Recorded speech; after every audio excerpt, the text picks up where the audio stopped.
बिस्मिल्लाहिर्रहमानिर्रहीम। Welcome back dear students, hope so आप लोग खैरियत से होंगे। आज का जो टॉपिक ऑफ डिस्कशन है आपसे बेटा वो है हाफ लाइफ, और हम पढ़ रहे हैं क्लास 10th की फिज़िक्स की न्यू बुक। चैप्टर हमारा 20 चल रहा था, और इससे जो प्रीवियस वीडियो अपलोड की गई वो थी inter conversion of matter and energy पे, और आज फाइनली हम हाफ लाइफ को कंप्लीट डिस्कस करने वाले हैं इस वीडियो में। तो वीडियो को कंप्लीट वॉच कीजिएगा और एंड तक बने रहिएगा। इस हाफ लाइफ के टॉपिक में हम सबसे पहले जानेंगे हाफ लाइफ क्या होता है, और उसके बाद फिर हाफ लाइफ के यूनिट्स आते हैं उनको डिस्कस करेंगे।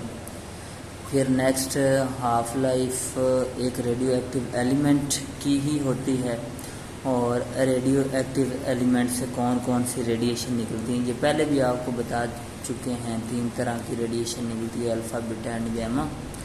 और उसके बाद नेक्स्ट इन कोई भी रेडियो एक्टिव सैंपल है वो एक वक्त में कितनी रेडिएशन एमिट कर रहा होता है, उसको डिटेक्ट करने के लिए हमारे पास यहाँ पे आपकी बुक में 2 तरह के ऑपरेटर्स हैं, वो डिस्कस किए जाएंगे कि कौन कौन से ऑपरेटर्स हैं। और नेक्स्ट फिर इसका यूज़ देखा जाएगा रेडियो एक्टिव एलिमेंट का, क्योंकि हर एक रेडियो एक्टिव एलिमेंट की नेचर डिफरेंट होती है, तो इनकी एप्लीकेशन देखी जाएंगी। और उसके बाद इनके जो सिंबल्स वगैरह हैं उनको आप इस वीडियो में इंशाल्लाह देखेंगे। कौन कौन से रेडियो एक्टिव एलिमेंट हैं उनको देखेंगे, ठीक है। ये कंप्लीट आगे टेबल है। और नेक्स्ट फिर हम हाफ लाइफ की कैलकुलेशन करेंगे, और एंड पे एक फार्मूला ड्राइव करेंगे हाफ लाइफ का। उससे किसी भी एटम के आप इजीली कैलकुलेट कर सकते हो कि कितना एटम डिके हो चुका है और कितना बाकी बच गया, यानी कि कितनी क्वांटिटी उसमें रेडियो एक्टिव एटम्स की रह गई हैं, कितने डिके हो चुके हैं, ये इजीली हम कैलकुलेट कर सकते हैं उस फार्मूले से। और कितनी नंबर ऑफ़ हाफ लाइफ गुजर चुकी हैं ये भी हम कैलकुलेट कर सकते हैं, यानी कि कितना टाइम उसे हो गया है डिके होते होते, ठीक है। और नेक्स्ट फिर हम एक और टॉपिक है half life of radio active isotopes, और हमारे पास रेडियो एक्टिव मुख्तलिफ आइसोटोप्स हैं, और उनमें कार्बन 14 है जो कि हम मोस्टली यूज़ करते हैं। और ये सारी बातें हम इस लेक्चर में आज कवर करने वाले हैं, तो वीडियो को कंप्लीट वॉच करना, मिस मत करना, ठीक है जी। फर्स्ट वाला जो आपका पहला क्वेश्चन बनेगा वो हाफ लाइफ के बारे में पूछा जाएगा। डिफाइन हाफ लाइफ क्या है। तो हाफ लाइफ बेटा किसी भी रेडियो एक्टिव एलिमेंट का वो टाइम पीरियड है जिसमें रेडियो एक्टिव एलिमेंट डिसइंटीग्रेट होता रहता है, डिके होता रहता है, रेडिएशन एमिट करता रहता है, और फिर अपनी प्रेजेंट अमाउंट का हाफ रह जाता है। वो जो टाइम पीरियड होता है जिसमें रेडिएशन डिके करता है और हाफ तक जाने तक जो टाइम पीरियड लगता है उसको बेटा हाफ लाइफ कहते हैं। सिंपल में आप ये कह सकते हैं हाफ लाइफ बेसिकली किसी भी रेडियो एक्टिव एलिमेंट का वो टाइम पीरियड होता है जिसमें वो अपनी प्रेजेंट अमाउंट का हाफ रह जाता है, इसको बेटा हाफ लाइफ कहते हैं सिंपल में। अब इसकी ना एक आप ये देख लें, फॉर एग्जांपल ये एक सैंपल है, यहाँ ये 100% है यहाँ, ठीक है। फिर ये क्या रह गया, अपनी प्रेजेंट अमाउंट का आधा रह गया, 50% रह गया, एक हाफ लाइफ गुजर गई।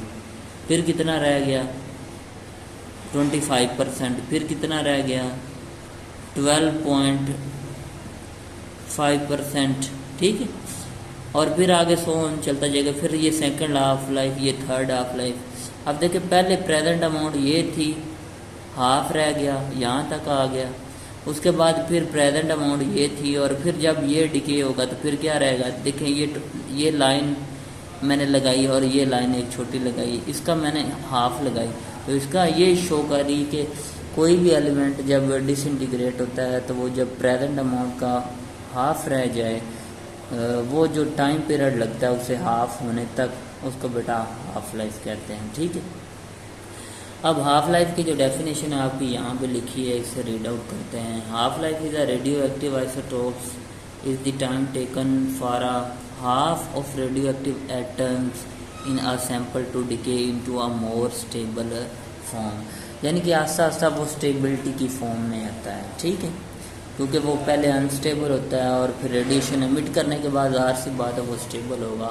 और ये एक लॉन्ग प्रोसीजर होता है एटम को डिके होने के लिए, ठीक है।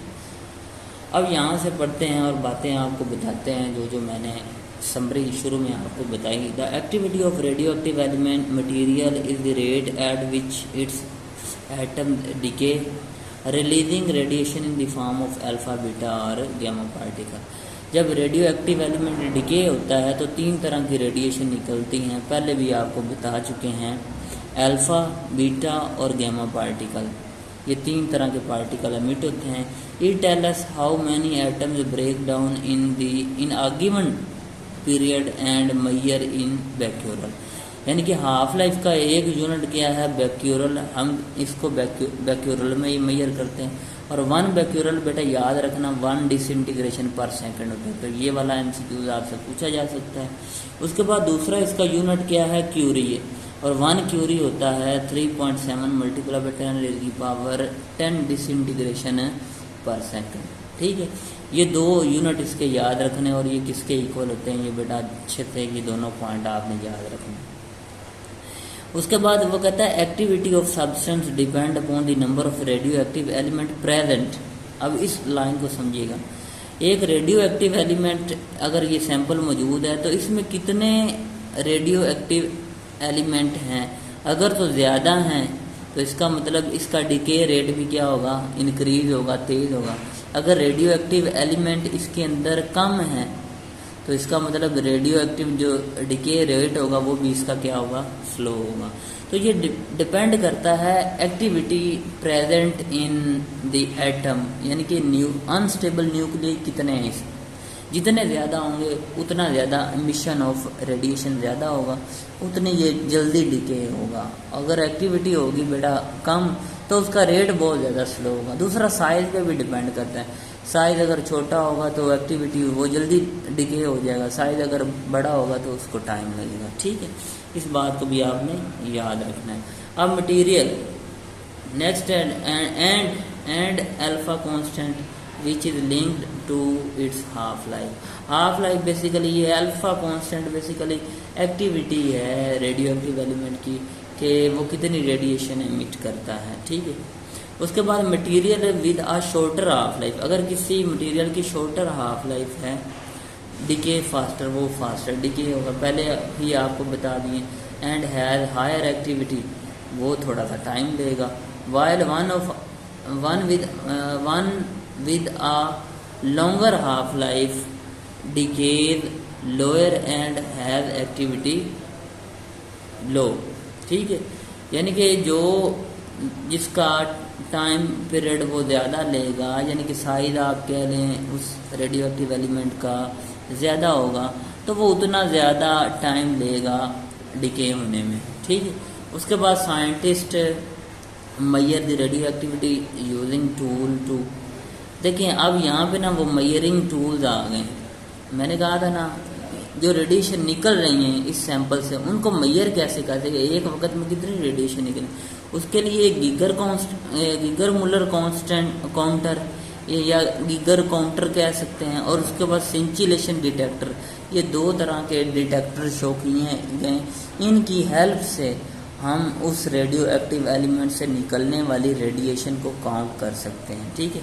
उसके बाद नेक्स्ट वो बेटा कहेगा कि इसका यूज़ कहाँ पे है, मेडिकल फील्ड में है, आर्चियोलॉजी और उसके बाद न्यूक्लियर फिजिक्स में इसका यूज़ है।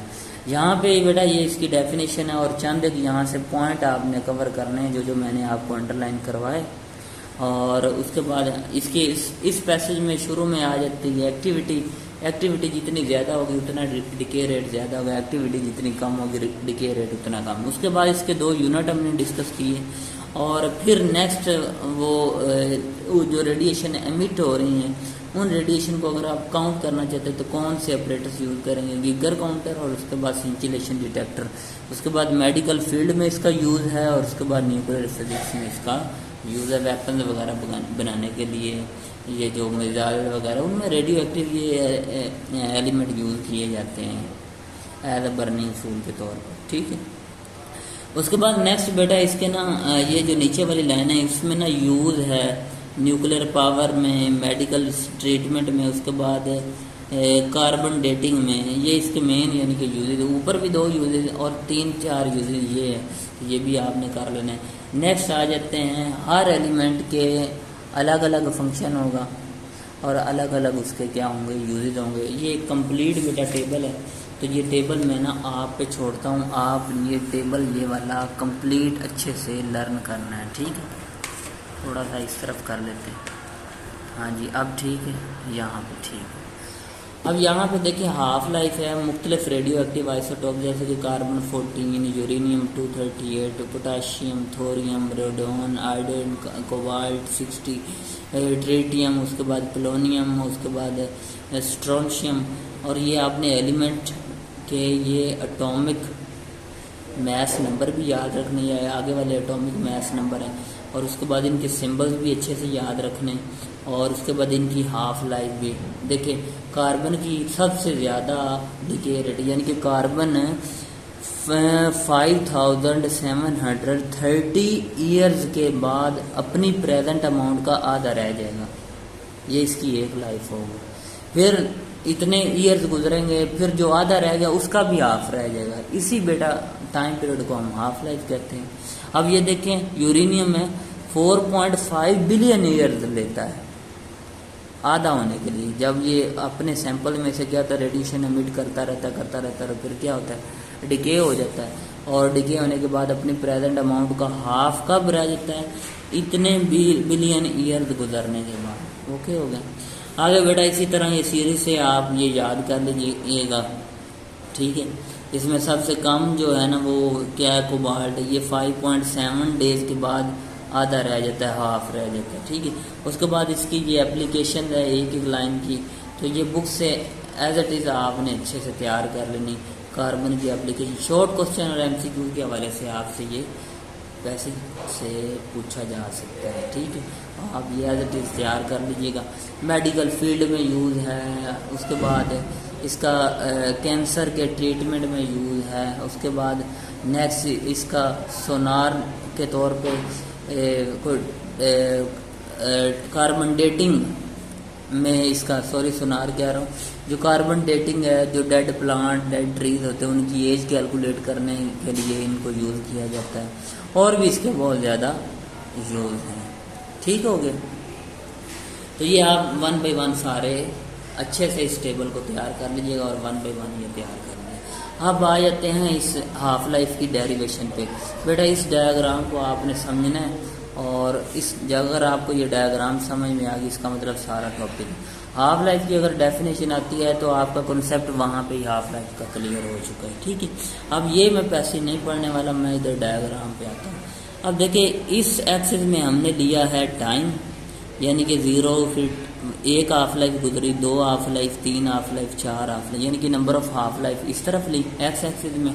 वाई एक्सिस में हमने क्या लिया, रेडियो एक्टिव सोर्स लिया, मतलब radio active element. For example शुरू में जो रेडियो एक्टिव एलिमेंट था वो 100% था, फिर वो क्या रह गया, 1 हाफ लाइफ गुजरी, ये टोटल यहाँ से लेकर यहाँ तक 1 हाफ लाइफ, ये 1 हाफ लाइफ गुजरी, तो ये कितना रह गया, 50 रह गया। कितना रह गया, यानी कि आधा डिके हो चुका है। इसमें से आधे रेडियो एक्टिव एलिमेंट डिसइंटीग्रेट हो चुके हैं, फना हो चुके हैं। फिर क्या होगा, दूसरी हाफ लाइफ गुजरेगी, ये कितना रहेगा, 25% रह जाएगा। ओके हो गया। फिर इसका क्या रह जाएगा, हाफ रह जाएगा।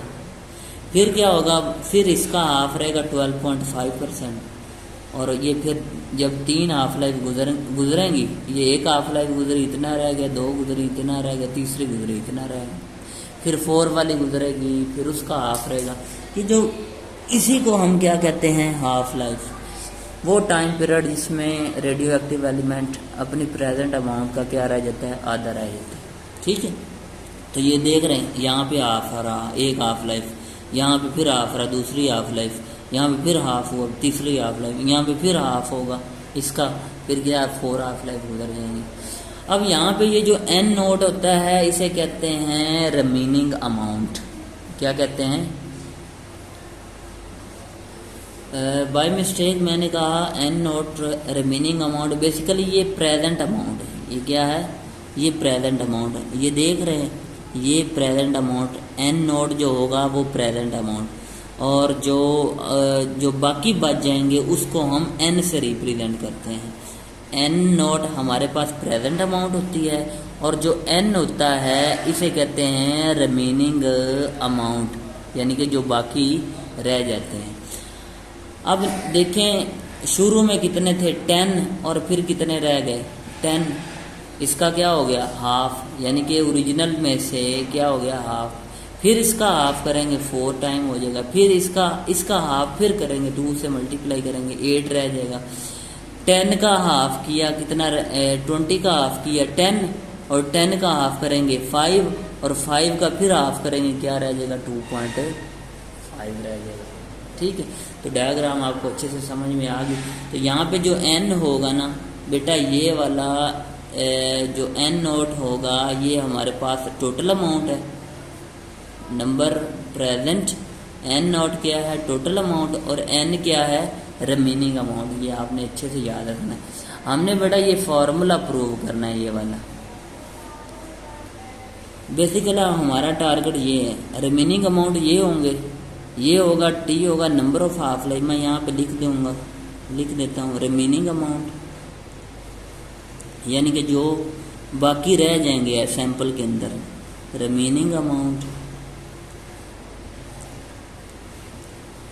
और ये है t number of half life, number of half life, इसे n भी कह सकते हैं। क्या कह सकते हैं? TRN, ये याद रखना, ठीक है। और n क्या है? Original atom, original atom.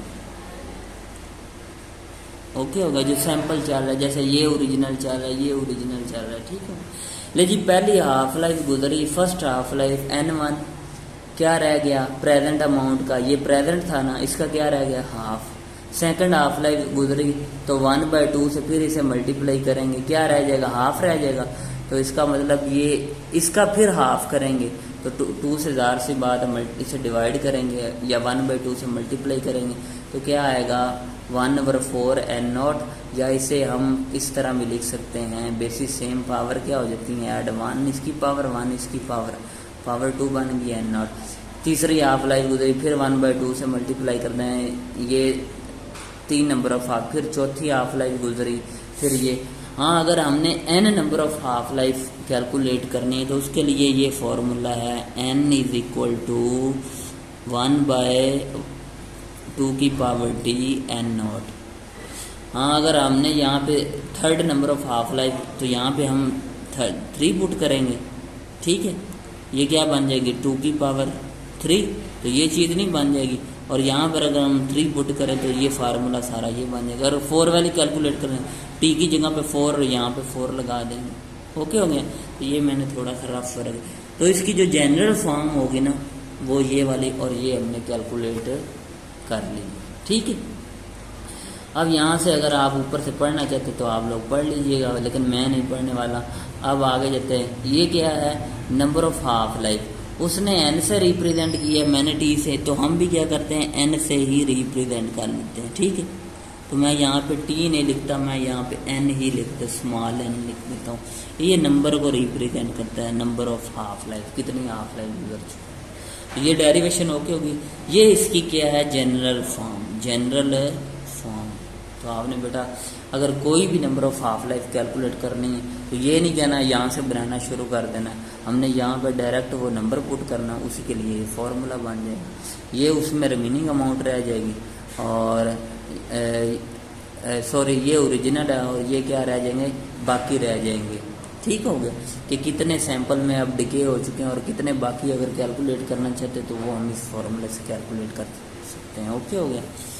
अब आते हैं भी, अगर नंबर ऑफ हाफ लाइफ आपने कैलकुलेट करनी है, अब देखें अगर ये रिमेनिंग अमाउंट कैलकुलेट करनी है तो आपको n का पता होना चाहिए। अगर n आपको पता चल जाता है तो फिर इजीली आप रिमेनिंग अमाउंट कैलकुलेट कर सकते हैं। उसके लिए नेक्स्ट पेज पे है, यहाँ पे आपको बताते हैं। अब यहाँ पे number of half life calculate करने के लिए ना एक फार्मूला है, number of half life total time pass divided by half life, यानी कि टोटल टाइम कितना डिके होने में लेता है, यानी कि ये सैंपल था ना, ये हाफ होने तक कितना टाइम लेता है ये ऊपर, और उसके बाद उस सैंपल की हाफ लाइफ, जैसा कि इस सैंपल की हाफ लाइफ कितनी, ये हाफ लाइफ है 5, 7, 30 ईयर कोबाल्ट 60 की, और टोटल टाइम वो नोट करना है जब वो हाफ हुआ। ओके हो गया, और उसकी हाफ लाइफ से उसको डिवाइड कर देना है, तो वहाँ से हम n की वैल्यू इजीली कैलकुलेट कर सकते हैं। और ये n की वैल्यू यहाँ पर बेटा जब आप पुट करोगे तो आप रिमेनिंग अमाउंट इजीली कैलकुलेट कर पाओगे, क्योंकि ओरिजिनल सोर्स सैंपल का आपको पता है। तो ये बेटा था हमारा हाफ लाइफ का टॉपिक, यहाँ पे हो गया कंप्लीट। आगे ये पैसेज देखते हैं ये क्या इन्फॉर्मेशन देता है हमें, ठीक है। अब देखें यहाँ पे half life of radio active isotope, the half life of radio active isotope is the time taken for the half of the atom decay into the more stable. ये वही बात वो डेफिनेशन वाली कर रहा है।